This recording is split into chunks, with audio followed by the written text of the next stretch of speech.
Hello, welcome to my channel. इस video में हम लोग बात करेंगे प्रिवेंटिव डिटेंशन लॉस के बारे में जो कि इंडिया में चलते हैं। कई बार आप सुनते होंगे न्यूज़पेपर में कि किसी पर्सन को क्राइम करने से पहले पुलिस ने या किसी ने जो स्टेट जो गवर्नमेंट है, जो एजेंसीज है, उसको उन्होंने किसी क्राइम करने से पहले उसको अरेस्ट कर लिया। तो उस उससे रिलेटेड जो लॉज हैं उन्हीं को प्रिवेंटिव डिटेंशन लॉज कहते हैं।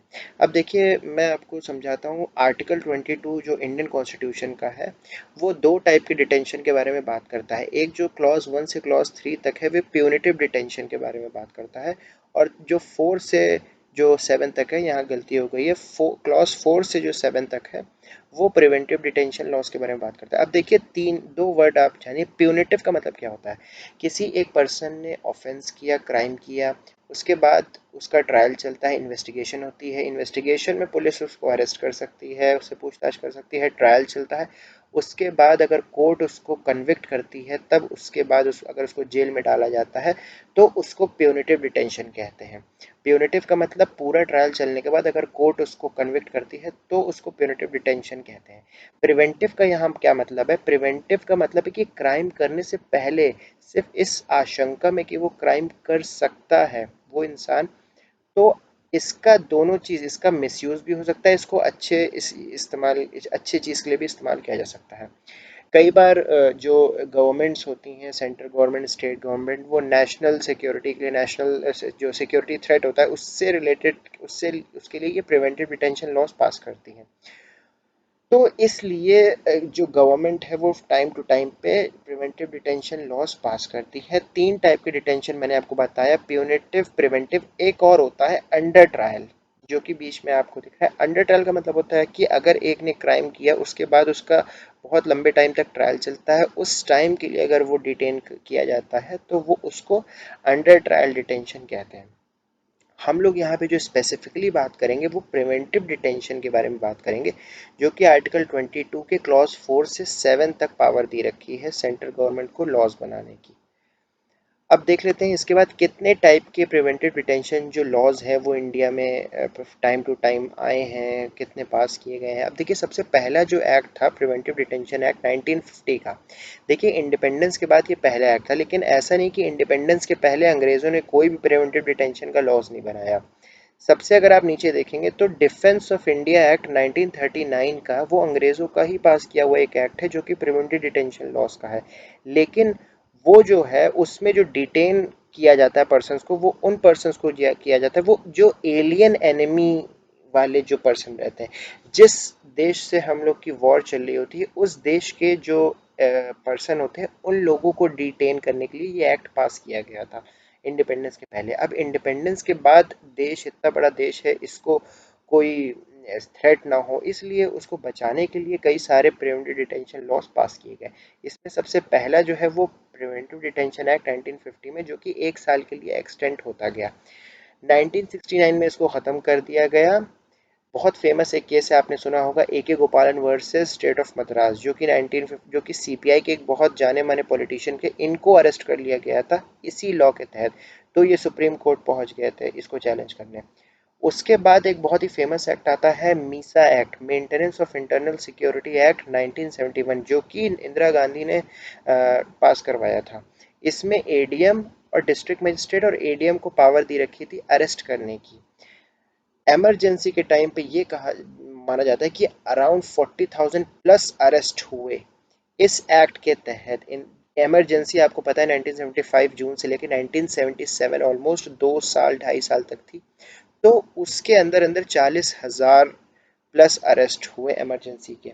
इसको इसको ख़त्म कर दिया गया जब मोरारजी देसाई की गवर्नमेंट आई, जनता पार्टी, 1978 में। तो इसको मीसा एक्ट को बहुत ही ड्रैकोनियन एक्ट इसको माना जाता था, इसलिए इसको जनता पार्टी ने ख़त्म कर दिया।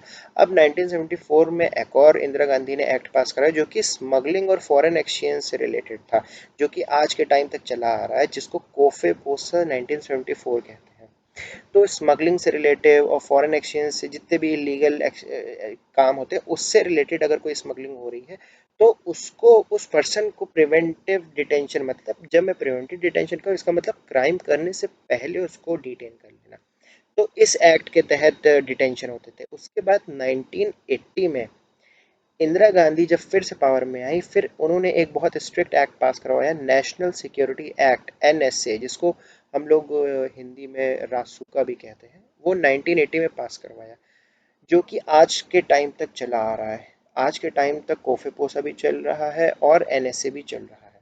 फिर जब इंदिरा गांधी का एसेसिनेशन हुआ 1984 में, तो एंटी सिख जो सिख नहीं, उन्होंने उनको माम, आपको पता है कि जो उनके बॉडीगार्ड थे वो सिख थे, तो इसलिए एंटी सिख को वो करने के लिए राजीव गांधी ने 1985 में एक एक्ट पास किया जिसका नाम था टेररिस्ट एंड डिसरप्टिव एक्ट 1985। ये इंदिरा गांधी के एसेसिनेशन के बाद पास किया। किस लिए पास किया, मैंने आपको बताया कि एंटी सिख के लिए, जो कि 1995 में इसको ख़त्म कर दिया गया। तो टाडा अब प्रिवेल नहीं कर रहा है।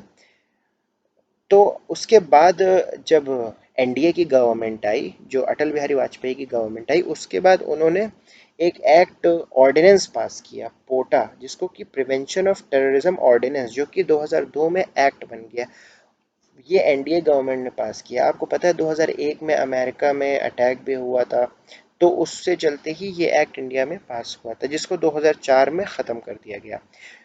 फिर उसके बाद एक यूएपीए करके 1967 का एक्ट था, उसको टाइम टू टाइम अमेंड करते करते जब मुंबई अटैक 2008 में हुआ तो उसको अमेंड किया गया और उसको सख्त बनाया गया। फिर 2019 में एनडीए गवर्नमेंट, जो बीजेपी गवर्नमेंट है, उसको और स्ट्रिक्ट बना दिया गया। तो आज के टाइम पे सिर्फ दो एक्ट जो है वो चल रहे हैं।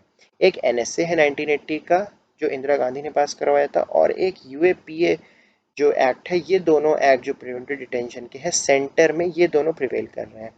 और हर स्टेट अपने अलग अलग उसके लिए एक्ट पास करवाती है। जैसे उत्तर प्रदेश में एक प्रिवेंटिव डिटेंशन लॉस चलता है, Uttar Pradesh control of organised crimes act, जिसको यूपी कोका कहते हैं।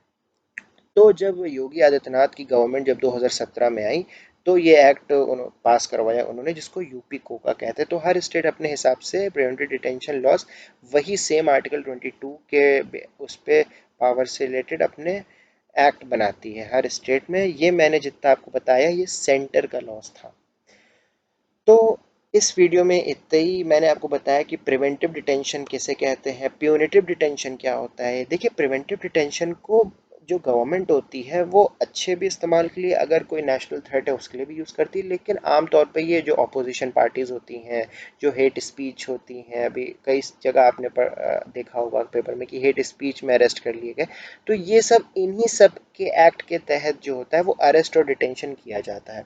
आम तौर पे जो पावर में पार्टी रहती है, वो जो अपोजिशन पार्टीज़ के जो पॉलिटिशियन रहते हैं उनको, उनके अगेंस्ट ये सब लॉज यूज़ करती हैं।